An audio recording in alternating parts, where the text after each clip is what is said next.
Um, Matt, before we start the presentation, I want to draw everybody's attention to the bottom right-hand corner of your WebEx screen. And if you have questions, you can send them in directly to Wesley or everyone if you want everyone to see them. If not, they can go directly to Wesley and he can answer them toward the end. Again, today's topic is, let me just get the screen forward, hold on. So save on insurance, taxes, and be more profitable. Captive insurance companies, Decoded hedge funds. And Wesley kindly agreed to do the presentation today for us. He's the president and co-founder and lead strategist for Risk Management Advisors. And what I'd like to do is allow Wesley to introduce himself. And I have a number of questions we've discussed in advance that I will pose to Wesley, and he'll describe exactly what he does. So over to you now. Well, thank you for taking the time to have me on today. I appreciate the opportunity to speak to you.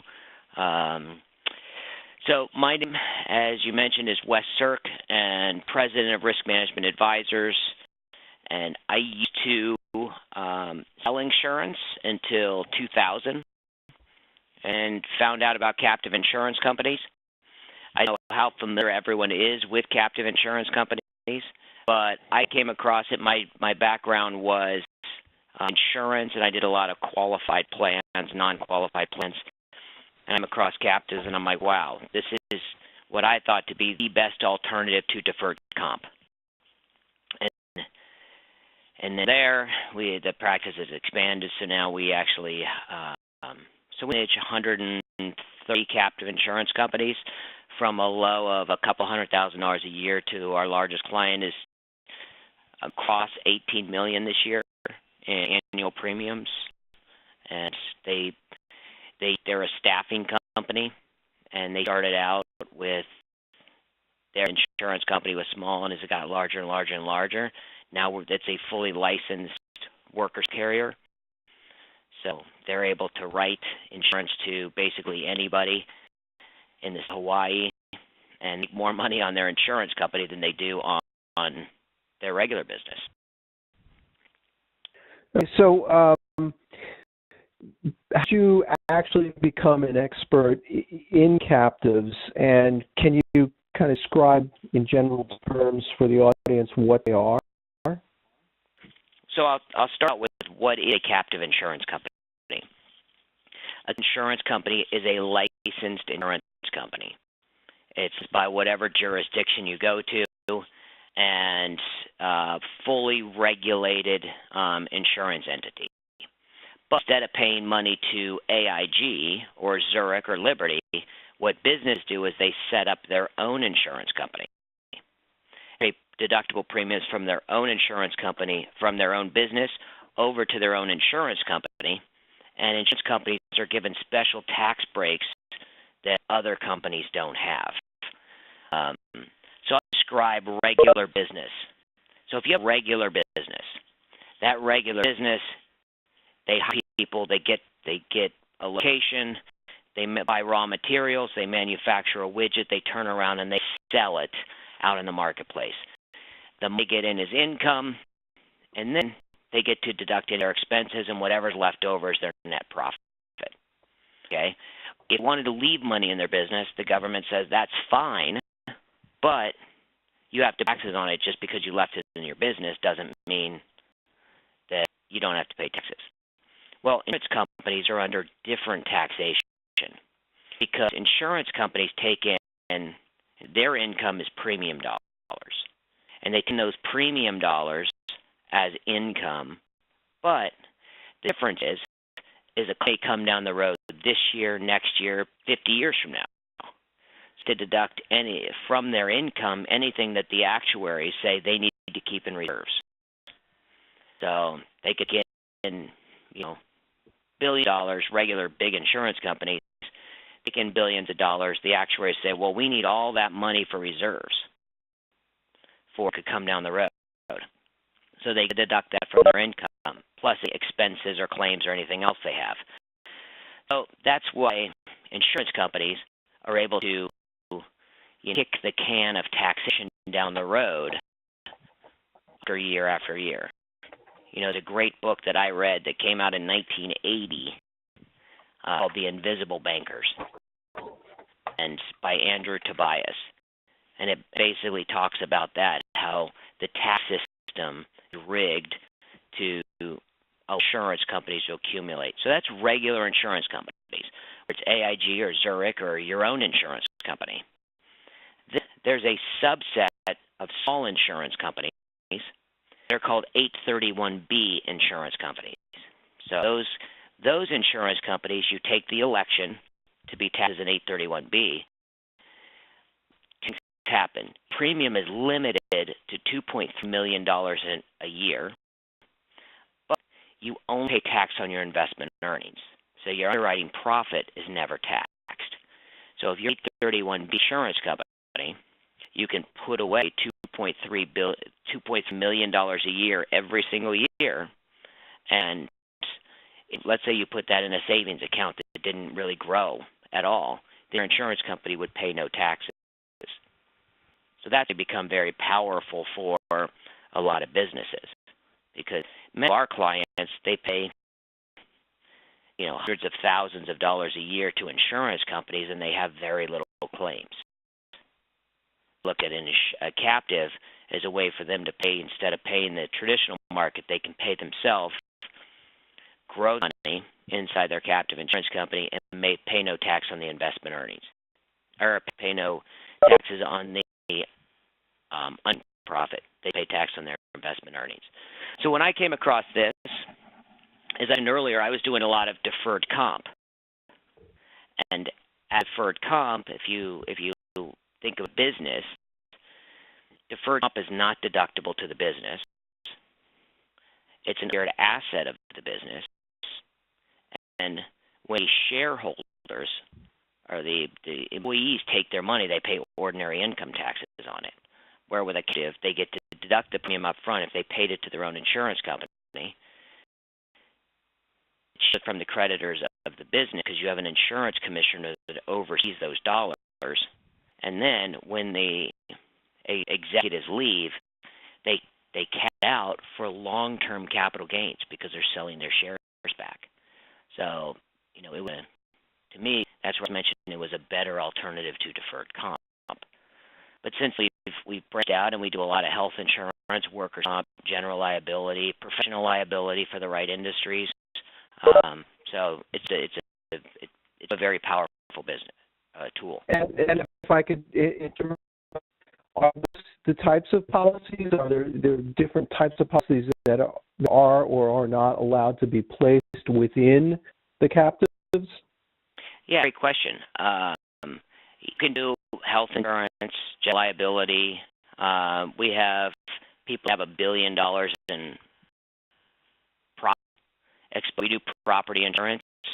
Pretty much any insurance you want to write for a business, there's a jurisdiction that will allow you to do it. But I'll give you an example. Where Utah, you can pretty much do anything.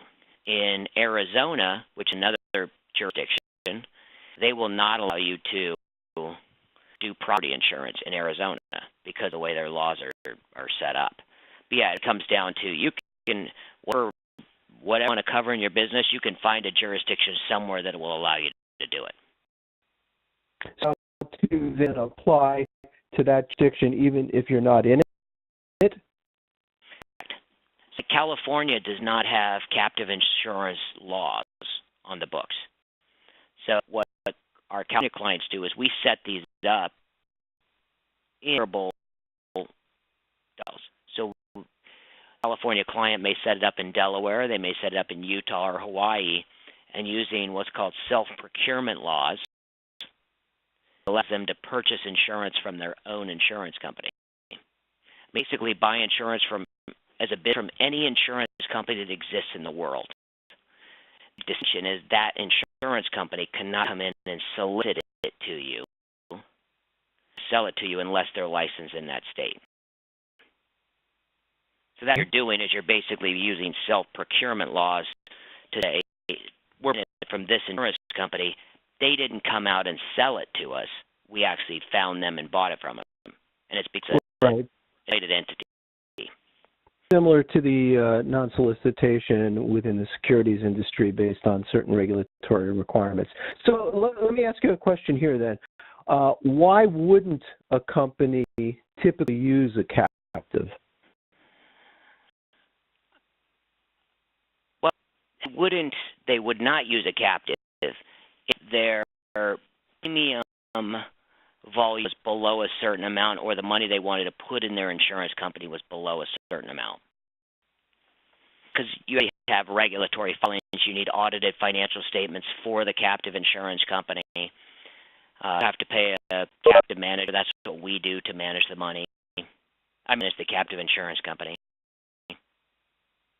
Okay. What would be the suitable metrics for a user of captives then? When you meet with a client or a prospective client, what do you go over, and what the cost-benefit analysis in that process? We met with a few clients this week in New York and New Jersey, and construction, they were paying close to $5 million a year. It was like $4.2 million a year for a $5 million policy.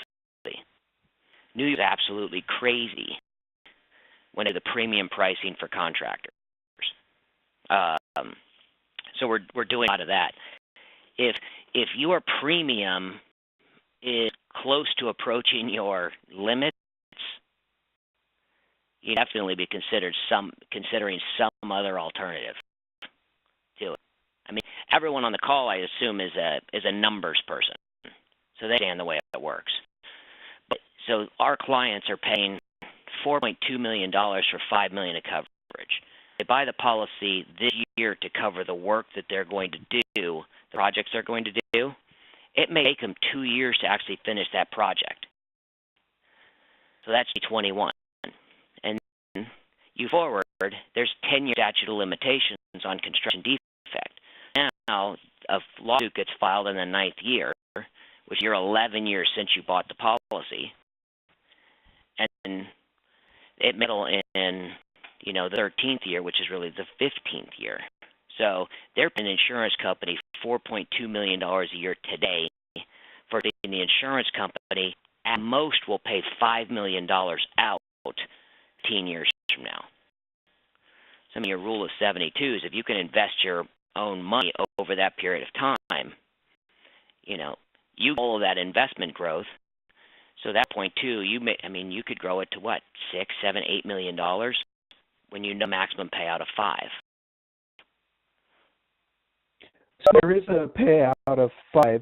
Then what would happen to the balance in the insurance captive? It's just a regular insurance company. It's profit to the insurance company. The insurance company just pays tax on their investment earnings, and then they turn around and you can. A lot of clients leave money in their insurance companies. They don't pull it out. You can do a dividend for your own insurance company. You pull out a loan. You create an LLC and loan money out to the LLC, or buy just in another LLC that goes out and does the investments. It really comes down to what begin with the end in mind. So you try to figure out what do the clients want to do with the money, where do they want to invest it. But we have a lot of clients who, to the end of their captive, they don't really need the cash. The cash can do for them. So they need investment dollars. So what they do is we form another C Corp, and we free merger between their one C Corp, their insurance company, and the new one we set up. So just have a personal holding company, and that's taxed at 21% on the earnings, not all the money that's been put into the captive. Because you could, over over a 10-year period of time, you can accumulate $20, $22, $25 million in it. Not taxed originally on the way in. Correct. That's correct. Okay. And it wouldn't be taxed. You merge it to another company, and you just hold that company, and then you get a full step up in basis at death. So it's a pristine. We don't sell it as, hey, here's a way to get around gift and estate taxes, because it's not. It's plain insurance, but there are some benefits if you structure it properly. So as far as the insurance attributes are concerned, you mentioned construction. Of course, our audience, is in the financial industry, especially hedge funds. With respect to a construction company, if trying to insure a project, I assume they can do it on a project-by-project basis based on the policies. What if a particular policy doesn't cover enough of risk, can then go out and purchase additional insurance somehow? How does that all work? Typically need more coverage. So what you always get some sort of reinsurance or fronting carrier. So this client, the construction company, his first $1 million per claim, $1 million total. Once they have $3 million total, there's another reinsurer that sits behind it that will pay any claim above $1 million or on get anything above $3 million. Okay. You always can go and get reinsurance. Listen to that. So for a financial company, and in particular a hedge fund, how would they go about using this, and what would be the specific benefits you would see to them? Have a particular use case that you can share with us? We have people in the financial industry, whether it's private equity or hedge funds, and the policies, what they're covering is professional liability, so no insurance. So any of their deductibles that they have, you've seen E&O insurance go up and up and up. So you're covering the deductibles on the E&O, or covering what's called difference in conditions. So a DIC insurance policy that isn't covered in their traditional policy. So if something's excluded from their traditional policy, it will be included in their difference in conditions policy. Would typically cover administrative actions policy. So what an administrative actions policy is, some regulatory body coming in and saying you can't do something, or you have to change the way you do something to meet new governmental regulations.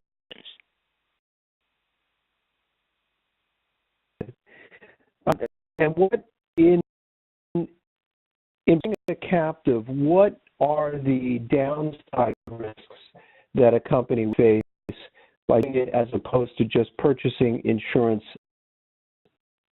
from an firm? One thing about buying insurance in the traditional market is claim they take over the claim. If you read the policy and know that covering what you need it to cover to. The interesting thing, a lot of times people don't know what they have coverage for, and you get a claim, and then the company comes back and says, no, you're not covered for that.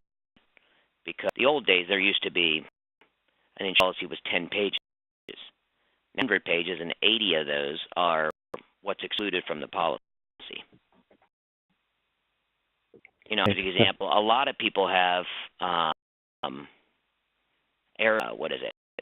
EPI, Employment Practices and Liability Insurance.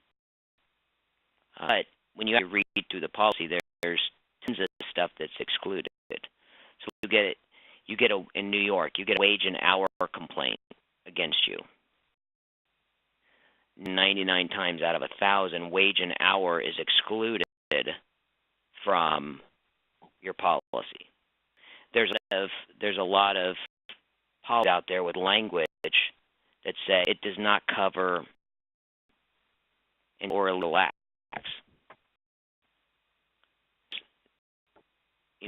There's situations where, let's say, it's sexual harassment, that's illegal in certain states, so therefore they're excluding it from policy. I mean, completely crazy. Insurance companies will excuse they can to actually exclude stuff from having to pay out. A captive is not restricted if they so choose. Is that correct? Correct. That's what you do, is you write a policy that's overarching.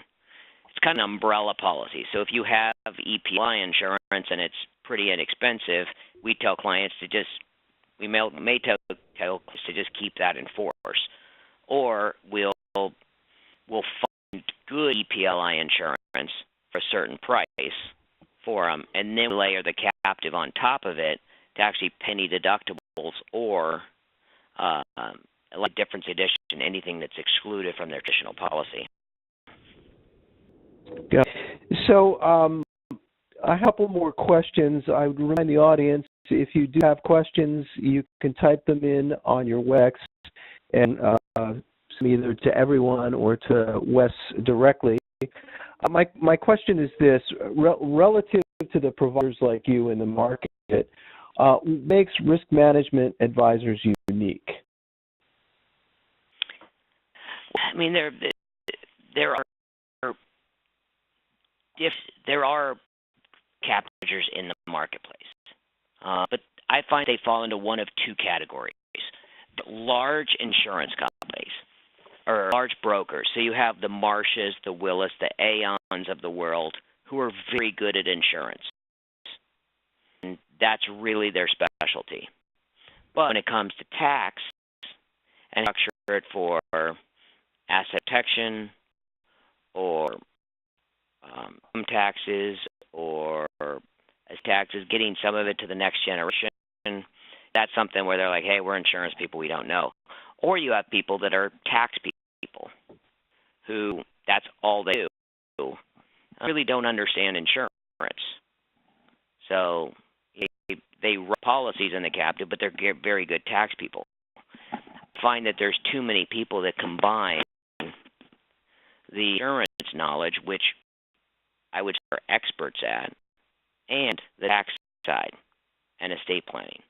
So I think where our unique niche is, we're not the company to go to if you're Verizon and you want to manage your captive insurance company. That's a Marsh or Willis. But if you're a mid-sized business with employees and real risk, and you want somebody, and it's close held where you want someone to figure out what's the best way to own it to make sure that you can keep this long term. So I have one book called 10 Captive, and it's all about the captive industry. And I've authored another book, and it's called You Can Make It, But Can You Keep It? And that's through tax and asset protection. So I'm writing a book right now called No Tears on Tax Day, and that's all about taxes. That one will go over well, given the current environment. Big picture, what would be the main takeaways from what you've discussed so far? What should people be thinking when we conclude this call? Well, I would say that if they have business, effort in their business, they should look to say, hey, how can I reduce my taxes, put away for something that could come down the road in the future? All insurance is taking a deduction for today for something that could happen or is likely to happen in the future. So that's the area that we work in. So for the people on the call, if they have money and they know they have risk in their business. Let me tell you that the liability for alternative investment funds, whether they're hedge funds or insurance is going through the roof. Shareholder lawsuits are becoming commonplace. So buying an insurance policy from your own insurance company that covers legal expenses and the expenses of defending yourself. So you take big deductions today for those lawsuits that could come down the road. Nobody hopes that they get a shareholder lawsuit, but because there are shareholder lawsuits, use the fact that other people are getting sued to take deductions today and build their ark before the rain comes. So, that's really what they need to look to. Do you have risk in your business and can effectively endure that risk and take deductions today? I don't know if you have any private equity companies on the phone in this, or if it's all fun. We do. No, we have hedge funds, private equity, venture capital, all types of financial managers, including family offices. Oh, I would say, it's perfect for family offices. It's perfect for private equity. There's a lot of really good captive insurance companies for private equity firms to set up their own captives. Typically, private equity, they're out there buying a lot of different companies, and they expect to hold it for a certain period of time. Now, if you're an insurance company, if you're private equity and you have your own captive insurance company, you have the ability to figure out how much your finance guys, so you find out what your internal cost of risk is. Businesses. So maybe the business you're buying, they manufacture widgets, and their insurance, their health insurance, workers' comp, general liability, product liability, all this stuff is X. But because you have your own insurance company and you have reinsurance treaties set up globally to protect the stuff, that you can protect the business and buy the insurance for X2. Well, you going in when you're buying that company, that you have the ability to the built-in profit from savings on the insurance. If you have a client that is selling, and we just sold the end of last year who did the exact same thing, but they'd overpaid for their insurance for years and years and years. But when they positioned themselves for sale, they're overpaying their insurance by $1 million because it's their own insurance company. That's the key I want everybody to grab to.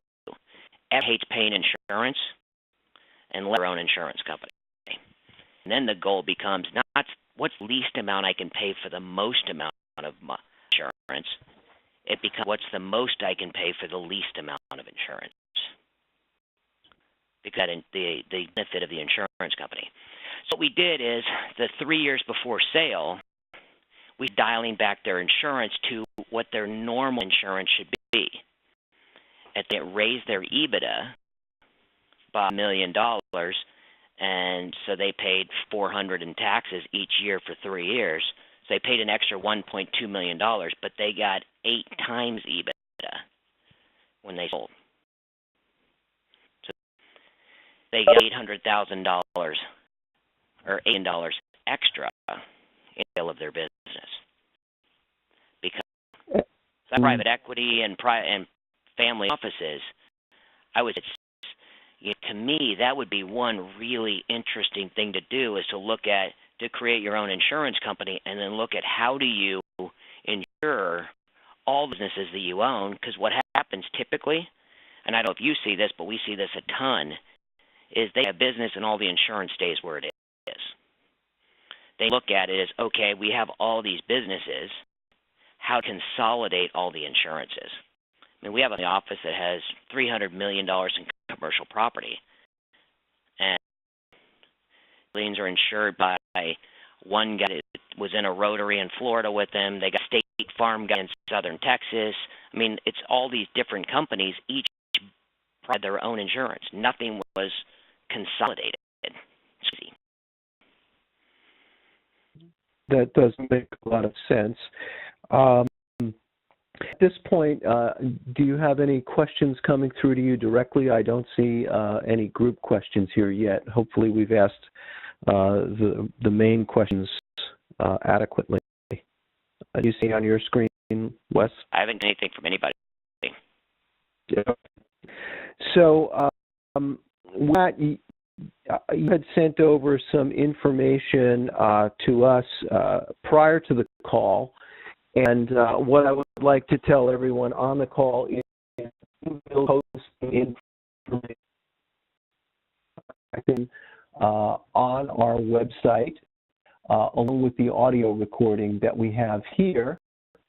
And I would encourage everybody to reach out directly based on the contact information that will be placed on the website. And certainly you can review the video yourselves and or have your colleagues and or clients dial into it in the future and then reach out to Wes directly or to Michael Van Buren, who's also listed here with his contact information. With that, Wes, do you have any concluding remarks? No, and Mike Van Buren is on the call with us, and it looks like he dropped off, but he's on the call with us, and our offices, Risk Management Advisors, we have offices in LA, New York, and Honolulu. We also have strategic alliances all over the country, and Seneco and Associates in New Haven, Connecticut is one of our specialty practice firms. So you can always reach out to them if you have the questions. And so I'll send you, I have, because that was just a webinar, but I have a 16-page to insurance companies, which I can send you, and you could put them on the website. Well, for the benefit of everyone, we'll put it up there because I would bet that many of our listeners, even if they were somewhat aware of captive insurance companies, didn't know a lot, as I did not until I started reading the materials. So with that, I thank you for your time and your participation. I will remind everyone that we have a website, New York, which is ny-air.org. On there, you'll find the call recorded and the materials we'll post, as well as upcoming monthly calls and monthly events. Our next event is next Thursday, March 7th.